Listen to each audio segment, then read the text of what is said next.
কি আবার কল দিচ্ছ কেন? তখন তো ঘুমিয়ে গেলা। এই দেখেন রান্না করতেছি, রান্না দেখছেন? কি ব্যাপার? তুমি রান্না করে ভালো কথা, কিন্তু পিছনে চেয়ার কেন? তুমি কি চেয়ারে বসে বসে রান্না করবা?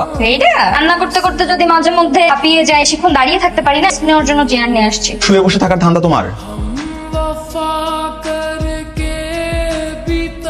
হ্যালো, হ্যালো, আমি ময়ের মা বলছিলাম। আসসালামু আলাইকুম, কেমন আছেন? ওয়ালাইকুম সালাম, ভালো আছি বাবা। একটা কারণে তোমাকে ফোন করেছি। আমার মৌ আসলে অনেক পরিবর্তিত হয়ে গেছে। আসলে মন থেকে বলছি, ও খুব চেষ্টা করছে, তার সব কাজ পারে। নিজেও সবটা জানি, তাছাড়া ও যেন নিজে করে এতটা পরিবর্তন করে, তাই না? আমি ওকে অনেকগুলো কড়া কথা বলি। হ্যাঁ, তুমি একদিন সময় করে আসো না বাবা। বলেছিলাম না বদলে গেছে, আসবে বলে কিছু নিজের হাতে রান্না করছে, চাটাও কিন্তু নিজের হাতেই বানি। জি আন্টি, এটাই তো দেখতে পাচ্ছি। তাহলে বোধহয় আমার সরিটা বলতেই হয়, তাই না? সরি বলা পরাজয় হয়ে গেছে। খাচ্ছেন না কেন? খান। ভাবছি। কি ভাবছেন?